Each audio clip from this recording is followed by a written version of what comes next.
অবশ্যই 5ই আগস্টের হত্যাকাণ্ডের বিচার হইতে হবে। এই রাজাকারের বাচ্চারা, তোমরা শুনে রাখো, 5ই আগস্টের হত্যাকাণ্ডের বিচার আমি ফজলুর রহমান চাই। বাজে কথা বলবো না। তোমাদের চেয়ে 5ই আগস্টে আমি বেশি কষ্ট করছি, আমি বেশি রিস্ক নিছি। রাজাকারের বাচ্চারা আমাকে কালকে অন্তত 5 লক্ষ গালিছে, 5 লক্ষ রাজাকারের বাচ্চারা। আমি তাদেরকে বলি বিচার হতে হবে 5ই আগস্টের, কিন্তু বিচার হতে হবে লিগেল বিচার, ইলিগেল বিচার না। আমি এই কথাটা বলার পরে কালকে লক্ষ লক্ষ কি বলছিলাম আমি, যে এই কোর্টটা সম্পর্কে যখন গণতন্ত্র আসবে দেশে, এখন তো গণতন্ত্র নাই, এখন কোর্ট কাছারিতে বিচার হয় না তেমন। যখন গণতন্ত্র আসবে, writ bench, real writ bench আসবে হাইকোর্টে, তখন গিয়ে একজন আইনজীবী দাঁড়ায় বলবে, মাই লর্ড, 24 আগস্টের পরে যে কোর্টটা হয়েছিল ট্রাইব্যুনাল, এইটা সঠিক ছিল না, বেঠিক ছিল। আমি এই ব্যাপারে 102 ধারায় আমি আপনার কাছে কনস্টিটিউশন আমার অধিকারের দাবি করছি। সেই কোর্টটা শুনে অবশ্যই রায় দিবে যে এই কোর্টটা সঠিক ছিল না। ওই যে আপনারা লয়ে গেল জেলখানায়, ভারতের এজেন্ট, সন্ত্রাসী। আপনি কত বড় যে সন্ত্রাসী, দেখেই তো আমার ভয় লাগতেছে। আপনাকে ওই লয়ে গেল কোথায় রিপোর্টার সিনিয়র, আমি দেখতেছি আমার ভাই মঞ্জুরুল আলম পান্নাকে ধরে নিয়ে যেতেছে। আমার সিনিয়র লিডার মুক্তিযোদ্ধা লতিফ সিদ্দিকী পাশে এসে গায়ে হাত দিতেছে, প্রফেসর কার্জনকে মারতে চাইতেছে, আর একজনকে গলায় টিপা দিয়ে ধরছে মুক্তি। আমি সব দেখতেছি, এই কেউ কোন কিছু কইতে পারতেছি না। কেন কইতে পারতেছি না? এই কারণে কইতে পারতেছি না, এই দেশে মানুষ আছে কিনা, লোক সংখ্যা আছে, মানুষ আছে কিনা আমার সন্দেহ আছে। আমাদের কাছে প্রিয় দর্শক, মানচিত্রের নিয়মিত আয়োজন কথোপকথনে আমাদের সঙ্গে শুরুতেই 3 মাস পর নতুন আয়োজনে আমাদের সঙ্গে রয়েছেন বীর মুক্তিযোদ্ধা, সিনিয়র আইনজীবী এবং বিএনপি চেয়ারপারসনের উপদেষ্টা, সাবেক সংসদ সদস্য অ্যাডভোকেট ফজলুর রহমান। অ্যাডভোকেট ফজলুর রহমান, আপনাকে স্বাগত জানাচ্ছি। আমরা যে বিষয়টি নিয়ে কথা বলতে চাই খুব সঙ্গত কারণেই, সাবেক প্রধানমন্ত্রী শেখ হাসিনার বিচারের রায় হয়েছে ট্রাইব্যুনালে সোমবার, এবং সেই বিষয়টি এখন শুধুমাত্র টক অফ দ্য কান্ট্রি নয়, বাংলাদেশে আলোচনার বিষয় নয়, মোটামুটি সারা বিশ্বের বিভিন্ন প্রান্তের আলোচনা এবং একই সঙ্গে সমালোচনার বিষয়। আন্তর্জাতিক মানবাধিকার সংগঠনগুলো তারা এই বিচারের মানদণ্ড নিয়ে এরই মধ্যে প্রশ্ন তুলেছে। একজন সিনিয়র আইনজীবী হিসেবে এবং একজন অভিজ্ঞ রাজনীতিবিদ হিসেবে আপনার কাছে আমার প্রশ্ন, আপনি কিভাবে মূল্যায়ন করছেন শেখ হাসিনার যে বিচারের রায়টি হলো ট্রাইব্যুনালের মাধ্যমে? আপনাকে অসংখ্য ধন্যবাদ। আমার কথা যারা শুনছেন দেশে দেশে এবং বিদেশে, আমি সবাইকে সালাম জানাচ্ছি, আসসালামু আলাইকুম। দেখেন, আমার ভাগ্যটাই এমন, পৃথিবীতে যখন কেউ এই বিচারের রায় নিয়ে কথা বলে নাই, বাংলাদেশে তো নয়, তখনই আমার মনে হয়েছে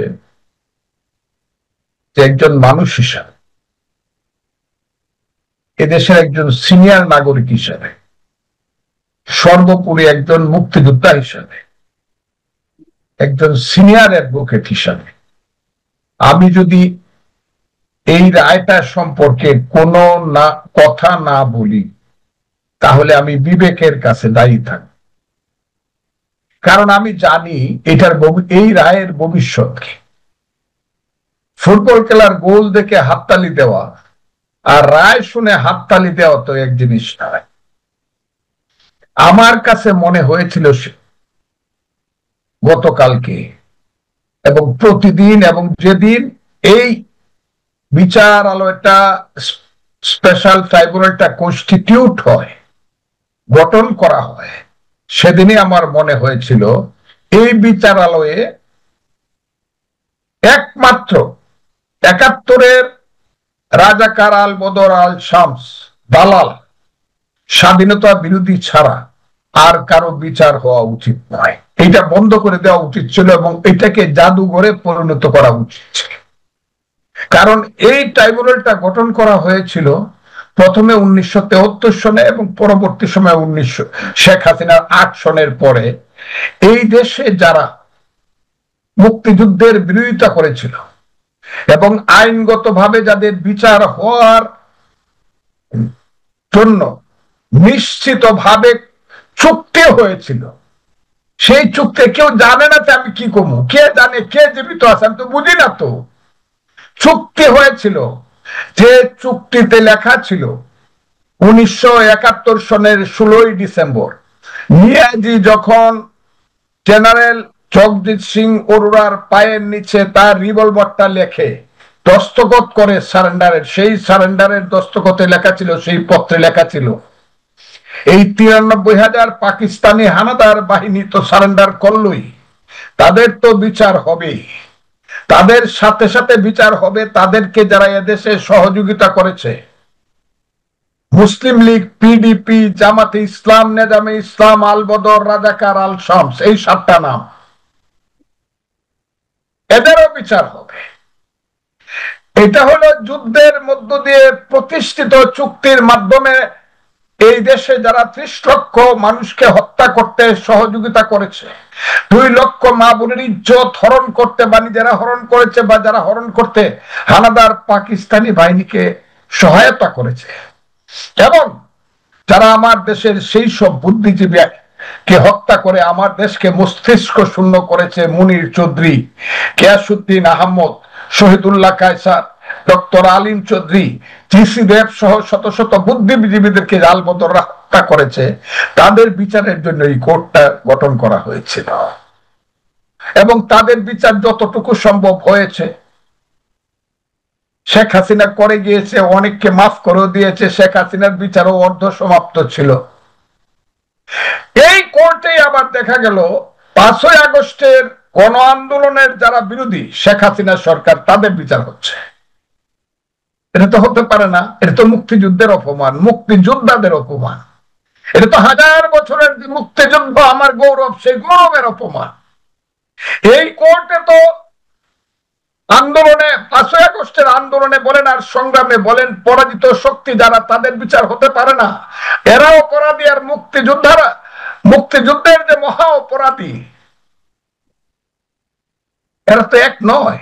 সেই কারণে আমি বলছিলাম যে এই কোর্টটাই আমি মানি না এবং কোর্টটা সঠিক নয়, এবং কোর্টটা যেভাবে গঠন করা হয়েছে সেটা সাংঘাতিক ভাবে বেআইনি, ইলিগেল।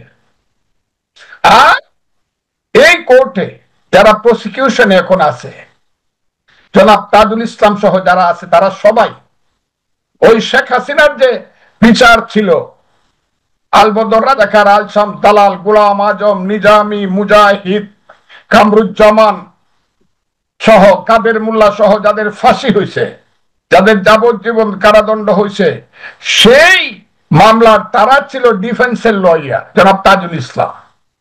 এখন তিনি আবার প্রসিকিউশনের লয়ার, তিনি পরের মাসে তিনি কনের পিসি, পরের যিনি মা কনেরও তিনি মা। এই বিয়েটা লিগেল বিয়ে না, এটা ইলিগেল বিয়ে। এটা একদিন প্রশ্ন উঠবে, এটা আমি হাসিনাকে বাঁচানোর জন্য বলছি না। বিচার অবশ্যই 5ই আগস্টের হত্যাকাণ্ডের বিচার হইতে হবে। এই রাজাকারের বাচ্চারা, তোমরা শুনে রাখো, 5ই আগস্টের হত্যাকাণ্ডের বিচার আমি ফজলুর রহমান চাই। বাজে কথা বলবো না, তোমাদের চেয়ে 5ই আগস্টে আমি বেশি কষ্ট করছি, আমি বেশি রিস্ক নিছি। রাজাকারের বাচ্চারা আমাকে কালকে অন্তত 5 লক্ষ গালি দিতে, 5 লক্ষ রাজাকারের বাচ্চারা, আমি তাদেরকে বলি বিচার হতে হবে 5ই আগস্টের, কিন্তু বিচার হতে হবে লিগেল বিচার, ইলিগেল বিচার না। আমি এই কথাটা বলার পরে কালকে লক্ষ লক্ষ, কি বলছিলাম আমি, যে এই কোর্টটা সম্পর্কে যখন গণতন্ত্র আসবে দেশে, এখন তো গণতন্ত্র নাই, এখন কোর্ট কাছারিতে বিচার হয় না তেমন। যখন গণতন্ত্র আসবে, writ bench, real writ bench আসবে হাইকোর্টে, তখন গিয়ে একজন আইনজীবী দাঁড়ায় বলবে, মাই লর্ড, 24 আগস্টের পরে যে কোর্টটা হয়েছিল ট্রাইব্যুনাল, এইটা সঠিক ছিল না, বেঠিক ছিল। আমি এই ব্যাপারে 102 ধারায় আমি আপনার কাছে কনস্টিটিউশন আমার অধিকারের দাবি করছি। সেই কোর্টটা শুনে অবশ্যই রায় দিবে যে এই কোর্টটা সঠিক ছিল না। এই আমার কথাটা শুনে 1 মিনিট, এই কোর্টটা সঠিক ছিল না এবং এইটা আবার অ্যাপিলেট ডিভিশন সাপোর্ট করবে। আর সেই কোর্টটা যদি সঠিক না থাকে, এই কোর্টের বিচার তো পরের ব্যাপার, কোর্টই তো সঠিক না। 1, 2 হলো, আমি যে কথাটা বলছিলাম সেই কথাটা আজকে জাতিসংঘ সমর্থন করতেছে। আমি যে কথাটা কালকে বলছি সেই কথাটা আজকে সমস্ত মানবাধিকার সংস্থা সাপোর্ট করতেছে। আমি যে কথাটা বলছি সেই কথা অস্ট্রেলিয়া থেকে, জাপান থেকে ধরে, ইউরোপীয় ইউনিয়ন থেকে ধরে, আমেরিকা সবাই সাপোর্ট করতেছে। তা আমাকে হাজার হাজার গালি কেন দেওয়া হইলো? আমি তো বলতেছি না বিচার করা যাবে না, বিচারের ব্যাপারে আমার কোনো কথাই নেই। আমি বলতেছি কোর্টটা ইলিগেল, কাজে ইলিগেল কোর্টে কোন লিগেল বিচার হইতে পারবে না, এটা হলো আমার কথা। বিষয় হচ্ছে যে ইলিগাল বিচার, আপনি বলছেন যে যুদ্ধাপরাধী বিচারের জন্য এই ট্রাইব্যুনাল গঠিত হয়েছিল, অর্থাৎ শেখ হাসিনার বিচারের জন্য নতুন কোন ট্রাইব্যুনাল গঠন করা যেতে পারে, তো এটা হচ্ছে আপনার বক্তব্য? হ্যাঁ। আচ্ছা, নতুন এখন হাইকোর্ট ডিভিশনে কেউ আপিল করলে হাইকোর্ট এটিকে মানে এই ট্রাইব্যুনালের বিচার স্থগিত করতে পারে বা বাদ দিয়ে দিতে পারে। হাইকোর্ট বলতে অ্যাপিলেট ডিভিশন। সেই অ্যাপিলের কি কোনো সুযোগ আছে? কে করবে এই অ্যাপিলটা? কার পক্ষ থেকে করা হবে? না, নিয়ম হইল ফিউজিটিভ, যারা পলাতক লোকের কোনো আপিল নাই, বিচার পাওয়ার অধিকার নাই। কাজে শেখ হাসিনা এবং ওই যে কি নাম স্বরাষ্ট্রমন্ত্রী ছিল, আমার মনেও থাকে না ভাই, আসাদুজ্জামান কামাল সাহেব, এদের এরা যদি আইসা সারেন্ডার করে যদি আপিল না করে, তাদের আপিল করার কোনো রাইট নাই, এমন কথাটা বুঝে। আমি হাইকোর্টে কোনো আপিল না, আপিল করতে হবে এপিলেট ডিভিশনে, তারপরে রিভিউতে যাইতে হবে সর্বশেষ। এটা একটা দীর্ঘ প্রসেস, যতই বলুক যে এটা একটা দীর্ঘ প্রসেস, একটা লোক ফাঁসি 1-1.5 বছর 2 বছর লাগবে। 30 দিনের মধ্যে আসামি পক্ষ থেকে সশরীরে বা আত্মসমর্পণের মাধ্যমে যদি আপিল করা না হয়, তাহলে এটি স্বয়ংক্রিয়ভাবে চূড়ান্ত রায়ে পরিণত হয়, যদি আমার ভুল না হয়ে থাকে। হলো ফাঁসির আসামি তো এখানে নাই, আসামি রায়, চূড়ান্ত রায় হইলো, এতে কি হলো? শেখ হাসিনা বা কামাল সাহেবের ফাঁসি হয়ে যাবে? কারণ তারা তো হাতের ধরা ছোঁয়ার মধ্যে নাই। হ্যাঁ, যেটা বলছে আমাদের সেই মহান নেতা জনাব আবু তাহের, রাজাকারের সন্তানেরা যা বলে যে তাদের 50 লক্ষ সৈন্য আছে, 25 লক্ষ হইলো অস্ত্রধারী, আর 25 লক্ষ হইলো ডাইরেক্ট অস্ত্রধারী, আর 25 লক্ষ হইলো গেরিলা। তারা ইচ্ছা করলে গিয়ে শেখ হাসিনাকে দিল্লি থেকে ধরে নিয়ে আসতে পারবে, এতে ইন্ডিয়ান বাহিনী কিছুই করতে পারবে না, তাদের ভয়ে কম্পমান হয়ে যাবে ইন্ডিয়ান বাহিনী। সেটা করতে পারলে অবশ্য ভিন্ন কথা, তা না হলে তাদেরকে ধরে না আনলে তো আর কেউ তো আইসা ধরা দিবে না ফাঁসি নেওয়ার জন্য।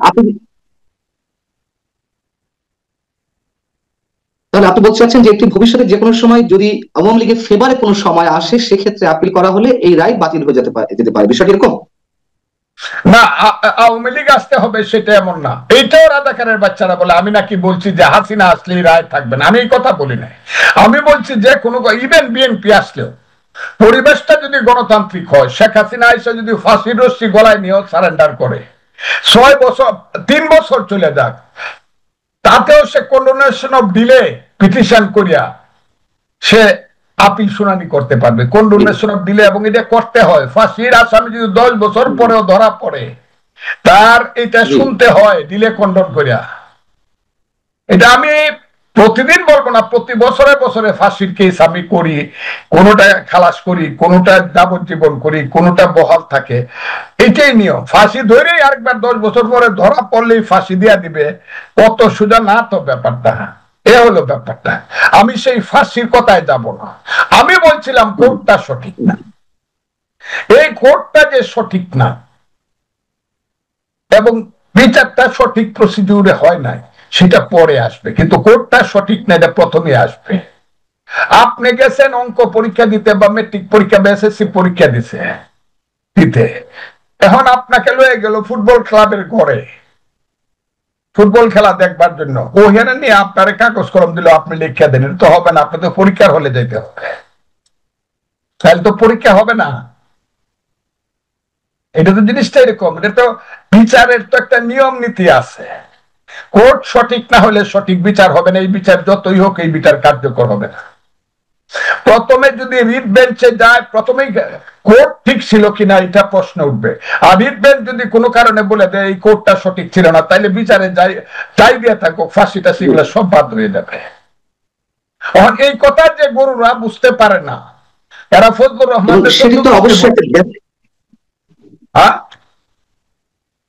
জি অবশ্যই আপনি মৌলিক জায়গায় মানে এটাকে নোটিস করছেন যে এই ট্রাইব্যুনালই শেখ হাসিনার বিচারের জন্য যথোপযুক্ত নয়। যেহেতু এটা একটা নির্দিষ্ট বিষয়ের উপরে আমাদের জড়িত হয়েছে, আমি ধরে নিলাম যে যে এদের যে বাবা জাতিসংঘ, আমাদের যে বাবা 15 বছরের বাবা মানবাধিকার সংস্থা, যারা সব সময় বিএনপি এবং আন্দোলন সমর্থন করে গেছে হাসিনার বিরুদ্ধে, এরা হলো এখন তাদের আমাদের ওই ফাঁসির এগেইনস্টে বিচারের এগেইনস্টে গেছে, যেটা বিচার ঠিক মতো ভাবে হয় নাই। দেখেন না সবকিছু কইলা আমাকে বকে কেন? অনেক কথা আমি আগে বলছি বলেই বকে শুনতে হবে আমাকে।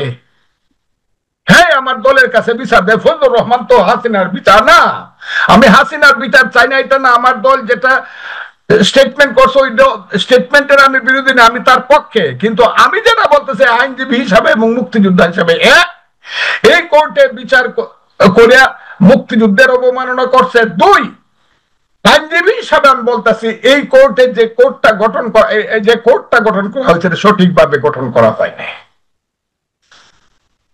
দলের কর্মী হিসাবে তো আমি দলের বাইরে আর কি ধরনের এই বিচার নিয়ে আর কি ধরনের সমালোচনা আপনার কাছ থেকে আসতে পারে? যেমন ইন্টারন্যাশনাল অ্যামনেস্টি ইন্টারন্যাশনাল কিংবা হিউম্যান রাইটস ওয়াচ বা জাতিসংঘ যে কথাগুলো বলছে যে এগুলো এই বিচারটি আন্তর্জাতিক মানদণ্ড অনুযায়ী হয়নি, বিচারের ক্ষেত্রে খুব দ্রুততা অবলম্বন করা হয়েছে, তড়িৎ গতিতে এই বিচারটি করা হয়েছে, আসামি পক্ষে অনুপস্থিতির বিষয়টি আনা হয়েছে যে আসামির অনুপস্থিতি এই বিচার প্রশ্নবিদ্ধ হবে, এবং সাক্ষীদেরকে যথোপযুক্ত ভাবে জেরা করার সুযোগ দেওয়া হয়নি।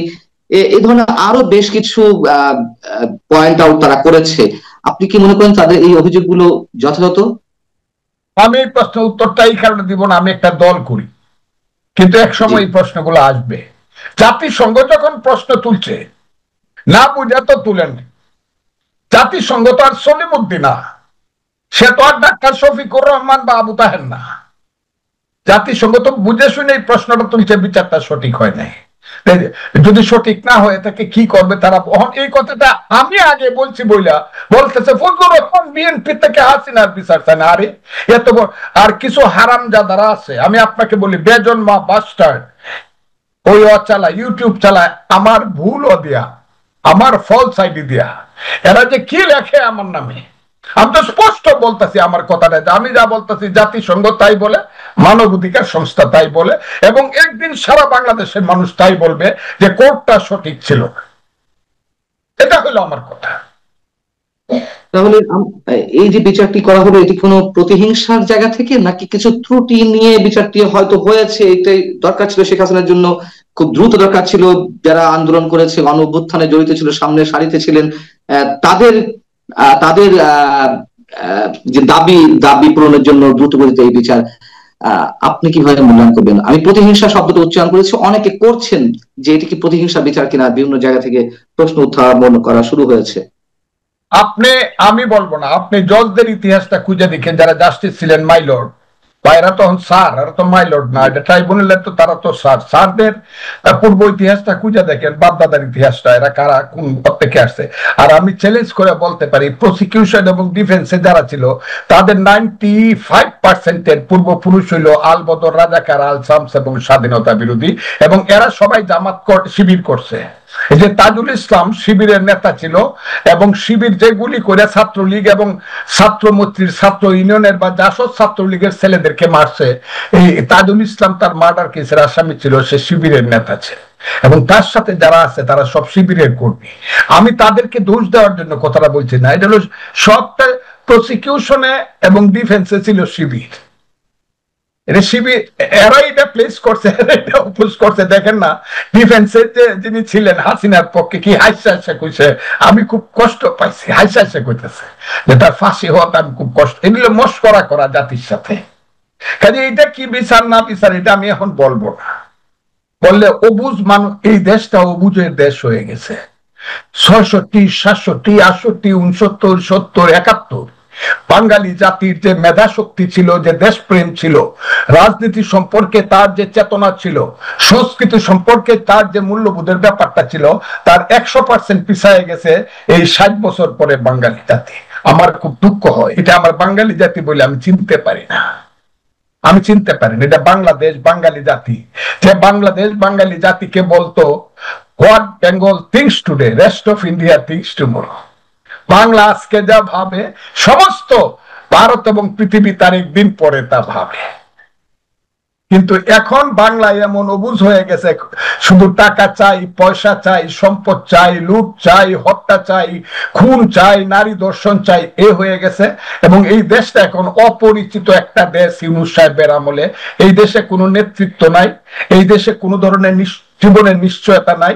বাংলাদেশকে এখন মানুষ ঘৃণা করে, এটা হলো কথা। এই হাসিনার আমলে এটা কইছি বলে আমাকে আমার এক বন্ধু, সাংঘাতিক আমার প্রিয় ব্যক্তি বন্ধু সাংবাদিক কইছে, আপনি এটা কইলেন হাসিনার আমলে তো সে এরকম হয়েছিল। হ্যাঁ, হাসিনার আমলে মানুষ খুন হয়েছে, গুম হয়েছে, ইলিয়াস আলী গুম হয়েছে, শত শত মানুষ হত্যা হয়েছে, হাজার হাজার মানুষের নামে কেস হয়েছে। আমি নিজে রাষ্ট্রদ্রোহ মামলার আসামি। ওই যে আপনি যে কাশিমপুর জেলে ছিলেন, আমি কাশিমপুর জেলে ছিলাম। এগুলো সব হয়েছে। ইলেকশন দেয় নাই, লুট হয়েছে, সবই হয়েছে। কিন্তু হাসিনার আমলে সামাজিক এবং রাজনৈতিক দুষ্ট নেতৃত্ব হইলেও ছিল, অনির্বাচিত নেতৃত্ব হইলেও ছিল। একটা জায়গাতে গিয়া বলতে হইতো আমাকে ওরা মারে ফেলবে, আপনি আমাকে বাঁচান। এখন আর কোথাও গিয়ে আপনি বলতে পারবেন না ওরা আমাকে মেরে ফেলবে, আপনি আমাকে বাঁচান। ইউনূস সাহেব সহ কেউ বাঁচাইতে পারবে না আপনাকে। যদি ওই যে বৈষম্য বিরোধী এনসিপি এরপরে সমন্বয়করা যদি মনে করে আপনার সব শেষ করে দিব, গুলশানে একটা বাড়িতে গিয়ে উঠবে 10-15টা ছেলে বৈষম্য বিরোধী বা এনসিপির নামে, এই রাত্র 12টার সময় গিয়ে এই দরজা খুল, ফেলে ফেসিস্টের বাড়ি, দরজা খুললে স্বর্ণ নিব, টাকা নিব, কেউ কথা বলবে না, পুলিশ আসবে না, পছন্দ হইলে সুন্দরী মেয়েটাকে দৌড়ে লইয়া 3 দিন পরে আবার ফেরত দিব। এইটা হলো দেশ, এইটা হলো দেশ। রহমান দেশ কেন কইল? আমরা তো চাই না ইউনূস সাহেব 15 মাস বা 15 বছর থাকা, আমরা তো চাই 2 মাসের মধ্যে ইউনূস সাহেব ইলেকশন দিয়ে যাক, তাই না? কেন? সমস্ত বিদেশি যারা এই দেশের নাগরিক নয় তারা আমার দেশ চালায়। আলী রিয়াজ, কলিল, অমুক তমুক নাম কইতেও ঘৃণা লাগে। তো এরা কি বাংলাদেশে 2 পয়সার মানুষ না, এরা এসে আমার দেশের সংবিধান লেখে আর বলে যে 12 কোটি মানুষের ভোট যারা পাইবা তোমরা, তারা 270 দিন আমাদের কথা মতো কাজ করার লাগবে। আমি জানি না আল্লাহ কি রাখছে আমাদের কপালে। শেষ আমি একটা প্রশ্ন রাখতে চাই, যেহেতু এই 5টি অভিযোগে এই মামলার রায়টি এসেছে এবং যার মধ্যে একটি অভিযোগ ছিল রংপুর আবু সাইদকে পুলিশ যেভাবে গুলি করেছে সেই গুলির সুপ্রিয়র কমান্ডার হিসেবে আইন শৃঙ্খলা রক্ষাকারী বাহিনীকে গুলি নির্দেশদাতা হিসেবে শেখ হাসিনার যে অপরাধ, সেইখান থেকে তার ফাঁসির রায়, আরো বেশ কিছু অভিযোগের ভিত্তিতে। আমার কথা হচ্ছে এই মামলায় শেখ হাসিনা কিংবা আসাদুজ্জামান খান কামালের ফাঁসির বা মৃত্যুদণ্ডের রায় হয়েছে, কিন্তু যে পুলিশেরা হত্যাকাণ্ড ঘটালেন সরাসরি, মানে যে নথিপত্র আনা হয়েছে, যে অভিযোগগুলো আনা হয়েছে, আমি তার ভিত্তিতে জিজ্ঞেস করতে চাচ্ছি, যেহেতু আপনি সিনিয়র আইনজীবী, দেশের একজন প্রতিষ্ঠিত আইনজীবী, আবু সাইদকে যারা হত্যা করলো সরাসরি, তাদের বিষয়টি কেন আনা হলো না রায়ের মধ্যে? নাকি এখানে প্রয়োজন নেই বিষয়টা? আমি একটু আমার কিউরিওসিটি জায়গা থেকে জানতে চাচ্ছিলাম। আমি আপনাকে বলি, এখন যেটা চলছে আমি এটার কথা উত্তর দিতে পারবো না, কারণ আমি যদি কোনো দিন উকিল হিসাবে দাঁড়াই আমি প্রশ্নগুলোর উত্তর দিতে পারবো। আপনার মনে যে চিন্তাটা আছে, আমার মনে যে আছে, সেটা আমি প্রকাশ এখন দিলে পরে হবে কি বলবে, বুঝছেন? বলবে এই যে আবু সাইদে যে হাসিনা মারছে, এটা আমরা ফজলুর রহমান যুক্তি দিয়া খণ্ডন করতে চান। হ্যাঁ, সেই ফ্যাসিস্টের দালাল, ভারতের এজেন্ট। ওই যে আপনারা লয়ে গেল জেলখানায়, ভারতের এজেন্ট, সন্ত্রাসী। আপনি কত বড় যে সন্ত্রাসী, দেখেই তো আমার ভয় লাগতেছে। আপনাকে ওই লয়ে গেল কোথায় রিপোর্টার সিনিয়র, আমি দেখতেছি আমার ভাই মঞ্জুরুল আলম পান্নাকে ধরে নিয়ে যেতেছে। আমার সিনিয়র লিডার মুক্তিযোদ্ধা লতিফ সিদ্দিকী পাশে এসে গায়ে হাত দিতেছে, প্রফেসর কার্জনকে মারতে চাইতেছে, আর একজনকে গলায় টিপা দিয়ে ধরছে মুক্তি। আমি সব দেখতেছি, এই কেউ কোনো কিছু কইতে পারতেছি না। কেন কইতে পারতেছি না? এই কারণে কইতে পারতেছি না, এই দেশে মানুষ আছে কিনা, লোক সংখ্যা আছে, মানুষ আছে কিনা আমার সন্দেহ আছে। তারপরে এত কইছি আপনাদের সম্পর্কে, প্রত্যেকটা টক শোতে, আপনি টক শো গুলা শুনে দেখেন। এখন যদি আমি যদি এগুলা যুক্তি দিয়ে কইতে থাকি, তখন বলবো ফজলুর রহমান তো হাসিনার দালাল, ভারতের দালাল। আমি যুক্তি দিতে চাই না। আমি চাই 5ই আগস্টের হত্যাকারীদের ফাঁসি হোক রিয়েল বিচারের মাধ্যমে, প্রকৃত বিচারের মাধ্যমে। 5ই আগস্টে হত্যাকারীদের ফাঁসি হোক, যে মারছে, যারা মারছে, যারা আদেশ দিচ্ছে তাদের ফাঁসি, আমার কোনো আপত্তি নাই। আমার কথা হইল সঠিক বিচারের মাধ্যমে, সঠিক বিচারের মাধ্যমে হোক। আর তা না হইলে ইউনূস সাহেবের কথা মনে হইলে আমার সব সময় মনে হয়, সুন্দরভাবে বলতে গেলে বলতে হয়, হাকিম হইয়া হুকুম করো, পুলিশ হইয়া ধরো, সর্প হইয়া দংশন করো, উজা হইয়া ঝাড়ো। তার নাম হইল অধ্যাপক মোহাম্মদ ইউনূস। আর তারে যখন আমি দেখি হাসি দেয়, একটা হাসি যখন দেয়, সেই হাসিটা দেখে আমার একটা গানের কথা মনে পড়ে, যেটা বিদ্রোহী কবি নজরুল ইসলাম লিখেছে। গানটা, খেলেছ এ বিশ্বলয়ে বিরাট শিশু আনমনে, সৃজন সৃষ্টি তব পুতুল খেলা নিরজনে, প্রভু নিরজনে। উনি এই দেশে পুতুল খেলা খেলতেছে মানুষকে নিয়ে, পুতুল সাজাচ্ছে, কিন্তু দে উইল কাম। ওই যে দস্তখত করে চট্টগ্রাম বন্দরটা দিয়ে দিছে গতকালকে, এইটার জবাব আল্লাহর রহমতে ইউনূস সাহেব বাচ্চা থাকুক তাকে দিতে হবে। এই যে আলী রিয়াজ ফালি রিয়াজরা আমি বলি বাপের বেটা হইলে দেশ ছেড়ে যাইস না, থাইকেন, দেশ ছেড়ে যায় না বাপের বেটা হইলে। আমি কিন্তু যাবো না, আমি ফাঁসি হইলেও যাব না, দেশটা শেষ হয়ে গেছে। রাইট, আমি অনেকখানি একমত আপনার সঙ্গে, অনেকখানি নয়, বলা যায় পুরোপুরি একমত আপনার অনুভূতির সঙ্গে, আপনার উত্তর প্রজন্ম হিসেবে। অ্যাডভোকেট ফজলুর রহমান, আপনার প্রতি সশ্রদ্ধ সালাম, ভালো থাকবেন আপনি। আমাদের মাঝে আপনার বেঁচে থাকাটা অনেক অনেক বেশি জরুরি, আর দীর্ঘায়ু হওয়ার। দর্শক, শেষ করছি, ভালো থাকুন, আল্লাহ হাফেজ।